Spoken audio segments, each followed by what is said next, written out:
Hi, this is Brian Finch being chased by the feds. He appears to have added advantage in outmaneuvering them. Let us rewind a bit to find out what he did to get him on the wrong side of the law. And welcome to Top Series Recap. The previous day over dinner, Finch did some self-analysis and realized he has not achieved any goals he set in his life. He failed grade school twice. His bandmates left and began life in other areas. His siblings have families of their own. Yet he is still a jobless broke and a single 28-year-old loser. When his father is taken ill, Finch resolves to readjust his life. He takes a temporary job, and that is where he meets his old friend Eli. After listening to Finch's unsavory life story, Eli gives him a pill that he presupposes will offer a second chance if he uses it wisely. Taking the pill enables him to excel at his temp job, doing a week's worth of work in less than 6 hours. He can remember everything in his life, to the very last thing he did. Finch can access all parts of his brain, and he feels great. He takes his pill for a rodeo, artistically playing guitar and beating 5 people in a game of chess at once. He then opts to solve his father's chronic ailment which doctors had failed to diagnose. Checking the family tree, Finch realizes what his father is suffering from runs in the family and encourages him to take a test for a particular medical condition. When his father takes the test, it is confirmed that he was suffering from the disease and needs a liver transplant as soon as possible. However, his time with the pills has lapsed and he needs another one to help him find a liver for his father. He goes to Eli's place and finds him lifeless on the floor with his place ransacked. Just before he checks out, the feds show up and a chase ensues. That brings us to the point where Finch was running from them. The feds ran cups on Finch and realized he was a nobody, but he appeared to have the skills of a genius. The FBI head of the division now films a team in about NZT, a pill developed by the CIA with disastrous results, and she suspects Finch was in the apartment in search of it. Its use was fatal to humans and it had been called off, but for Finch he seems to not suffer from its side effects. In search of a second pill, Finch tracks down people Eli had contact with and finds them all dead, probably killed within the last 12 hours. Someone was taking out these people. Finch goes to the home of Special Agent Rebecca and tells her that there is someone who might have a stash of NZT and he is worth looking at. However, Rebecca brushes it off and tells him to back off their investigations. Finch goes to the last person on Eli's contacts, and he is suffering from serious withdrawal symptoms. Using the residues of the NZT, Finch finds a bloody but empty NZT paraphernalia hidden inside a plant pot and takes it. However, he wanted to eliminate him and fires a shot, to which Finch ducks. Outside, Finch and his guest have a chat, and that is where Finch becomes more curious about the fellow. He was very brazen about the NZT and did not care about the news of Eli's death. He rings Rebecca and asks for help patching his bullet wound. Luckily, the bullet grazed his leg and did not tear any major artery. However, he collapses before he can self-medicate. He wakes up and beside him is a certain fellow who brands himself his savior. It was not a hospital, but rather a makeshift medical room. The fellow tells him that they have been following him ever since he took the first pill, and based on what they saw, he used the pill to benefit other people, which is uncommon to many who use it. The man offers him shots to counter the withdrawal effects of NZT, a shot that will enable him to take the pill every day but not suffer from any of the fatal side effects. That was music to Finch's ears, as he was in excruciating pain, and the news he could have unlimited use of NZTs would help solve his dad's medical condition. Finch checks the deal. To solve Eli's murder, Finch discovers that the killer stashed NZTs because they were valuable, and he happened to have a deposit box in a bank. Pretending to rob a bank, he calls Rebecca to access the safety deposit box. They find the NZTs stolen from Eli with his blood, and they have evidence linking to the guy who murdered him. Back at the FBI, they find Finch has an extraordinary resistance to NZT's side effects. His body is not reacting like the test subjects. FBI wants to offer him a job, and Finch agrees on condition that the FBI find his father a liver for transplant the soonest. The FBI pulls some strings and they do get a liver. Rebecca tells Finch that she suspects his father was using NZT before they found his body floating in a river. She needs to find out more about the people who killed her father, and having Finch who will be using NZT will make it easier to uncover the truth. Finch's days at the FBI are slow at first, as they have to run a series of tests to understand why his body is resilient to the side effects of NZT. He never told them about the enzyme he is using to counter its effects. Being a valuable asset to the country, they have Finch walk around with 2 bodyguards who serve as his minders. Finch lies to his family the FBI has hired him based on the help he offered earlier on Eli's case. However, Finch is not supposed to have a gun or FBI badge, and he is hired as a data analyst who is not supposed to go on fieldwork. Finch's first case is about a young fellow who had a stroke at a young age. Finch thinks 28-year-olds do not just drop dead due to cardiac arrest. And with the investigation stalled due to force winds, he decides to talk to doctors, with guards minding him every moment and prohibited from venturing outside to investigate ongoing cases.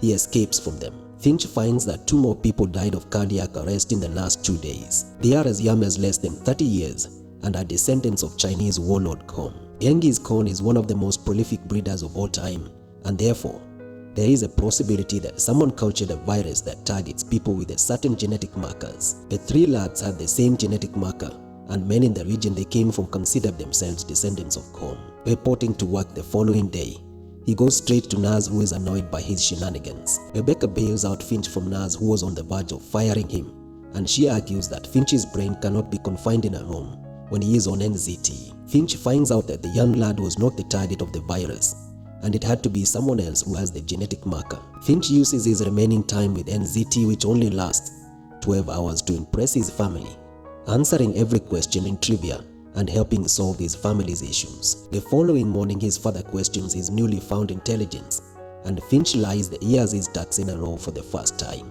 The feds find that target of the virus was an army general who is a descendant of Genghis Khan. The man was responsible for creating the virus. This person, he wanted to eliminate one dissenting person from a deal he was about to get from the military. At home, things get tough for Finch, as his father's nurse is the one who served him with the enzyme. The problem is that he wanted to confess to his father about the drug and the enzyme, but the presence of the woman made him hesitate. The deal was that he was not supposed to tell anyone about the enzyme. Bradley Cooper is a US senator and uses the NZT and the enzyme to stay ahead of the game in politics. He is the guy who rescued Finch and offered him the enzyme shots as long as he works for him. He confronts the nurse on why they have to put his father in their business. She tells him that it is for his benefit because the enzyme he has will wear off in a month or so, and he will be needing boosters. Therefore, her being around is beneficial because she will serve it up when he needs it. Going to work, Finch runs into his ex-girlfriend Shona, who he claims was the one that got away. On NZT, Finch impresses her, speaking multiple languages and appearing to know a lot. Anyway, when he is on NZT, he is literally the smartest person in the world. At work, Finch has to uncover the assassination of a former FBI agent who was now in private employment. He has to comb through his shredded trash to know the motive behind his assassination. The agent was tasked with finding a probable replacement for a certain company, and therefore his assassination might be linked to those shortlisted. The first hit is a guy who was having an affair with his intern that was against work ethics. Tracing the intern, they find the guy was only paying child support for his illegitimate child and did not want the secret revealed through his tax returns. That hit turned out a dead end. Finch has a date with Shona that night. The problem is by the time they have dinner, the NZT would have worn off. He goes to his minder, who he has nicknamed Mike, for a second ZNT for the day. Mike tells him that his instructions are 1 NZT pill a day, nothing else. Finch still goes out on the date where he flops and flounders. Without the NZT, he is just a below average Joe who cannot impress a woman. He is broken. At work, Finch builds a layout for the shooter and finds the location as well as the probable height of the shooter. With NZT, he can make any model in a day without breaking a sweat. They go to NYPD to view some files where Finch impresses them by uncovering a man who has been on the wanted list for decades. However, they find that the man never fired the shot because he is disabled. The sergeant is taken aback by Finch, who seems to have extraordinary ability, and wonders who the kid really is. To help Shona, who was about to move out of New York because her apartment building was about to be demolished for new developments. Researching about her building, Finch uncovers that during the Cold War, her apartment housed one of the famous communist regime descent who doubled as an artist. He painted a mural on the walls, and therefore her house can be saved and preserved as a cultural heritage. They spend the night together and Finch wants them to rekindle their romance. Finch uncovered the people assassinated by the former FBI agents were the task force assigned to track a notorious mob boss. They are arrested while trying to cross into Mexico using a private jet hidden under a larger plane to avoid detection. Case closed. Finch is at a bar waiting for Shona when a guy shows up and claims to be his new boss. Mr. Sands tells him that he is his puppet when he pulls a string he has to move. No questions asked. Sands threatens Finch that if he fails to comply, he will go after everyone he loves. That night, he breaks up with Shona and Rebecca is right there to comfort him. However, he lies to her about the real reason why he called it off with Shona. To fill the void, Finch starts doing random hookups, having meaningless one-night stands. However, He feels there is more he can do in the meantime and takes on talking with random strangers on the internet, with his favorite being intelligent people who are in the middle of serious scientific breakthroughs. At work, Finch is upskilled to a higher level of clearance and Naz finds his t-shirt irritating. His first top secret case. Finch clumsily pours coffee on the file, much to the annoyance of his boss. His task is to go through a person's trash who the feds think is selling intel to another country. Finch finds that the suspect is lactose intolerant, but he takes many milk orders. Rearranging the curtains, they find that the guy has been passing schematics of the military drone. At home, Finch finds Mr. Sands in his house. He wants Finch to make what the FBI knows about NZT and pass the file to him. His time to pay has come and there is no backing out. Out in the field, Finch collects anything that might have Naz's biometrics, as he has to break into her office to get the NZT files. There is this one guy Finch helped with his research about lengthening the life of a mouse. Turns out, he was charged with murder of his long-time research partner. The person asks Finch for help.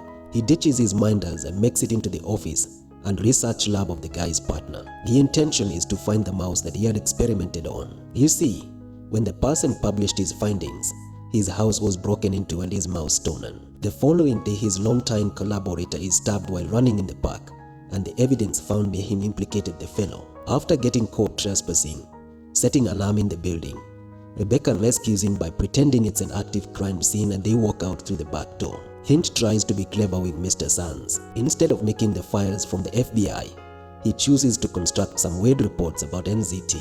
He guesses Mr. Sands will never find out if they are real anyway because he wrote them while on NZT. At the drop zone, it is a girl who shows and the exchange is made. That day, his father is taken ill and he is hospitalized. At a cafe, Sands comes over and reprimands him for the report he delivered. Finch realizes that his father's medical situation was intentionally triggered because of his defiance. The following day, he breaks into Naz's office and copies the file from his computer. All other agents are out of the office interviewing the spy who was selling secrets. Finch finds the mouse and returns it to his friend, who is grateful for saving his life from prison. Before he gives the files to Sands, Finch combs through them and learns more about NZT. Meanwhile, Rebecca goes to a gallery that used to sell his father's art. At the art gallery, she finds a mural of her done by his father. Finch finds that the FBI has always known about Rebecca's father, and his use of NZT was probably a local distributor, and they have been hiding that information from her. Finch and company have to uncover a budding terrorism plot, and when the FBI raid the apartment of interest, they find the house rigged with tripwires, and several agents are hurt. Finch tries to apprehend the suspect who was running and who threatens to beat him up. Finch, thinking he is invisible, squares up with the guy, retrieving his memory about Bruce Lee kicks. It becomes interesting when he chooses to block a punch with his face. He learns the hard way that NZT does not work that way. Naz tells Finch to get training on self-defense and appoints Agent Locks to train him. He learns that the suspects want to build a dirty bomb by contaminating the city with radioactive agents. Finch is tasked with convincing the suspect to beat his brother so that FBI can arrest him. In short, he has to lie to the suspect about his brother for him to agree. He does this by lying that the FBI will save his brother, and the suspect agrees. However, at the pickup place, things go unexpectedly wrong when the boy is shot, and by the time Finch gets there, the damage is already done. The suspect was innocent, and when the FBI raided the flat, he was just hanging out with his brother. Finch is guilt-ridden because he feels he sent the boy to his death by lying to him. Rebecca tries to rationalize it, but Finch does not buy her choice of morality, choosing how to balance who should die and who should live. That night, Finch decides to no longer be other people's doormat and takes an agency to himself. He goes to Rebecca's house and gives her the files with details about her father. So guys, that's the end of part 1 of this interesting TV show. We now know to what lengths Mr. Sands will go to get Finch to comply. Will Finch have a normal life? What can he do to get out of this mess? He has started meddling with Rebecca's life, and he has already committed a crime by stealing classified documents. Subscribe, comment and hit that bell to be notified when the second part is uploaded. Cheers.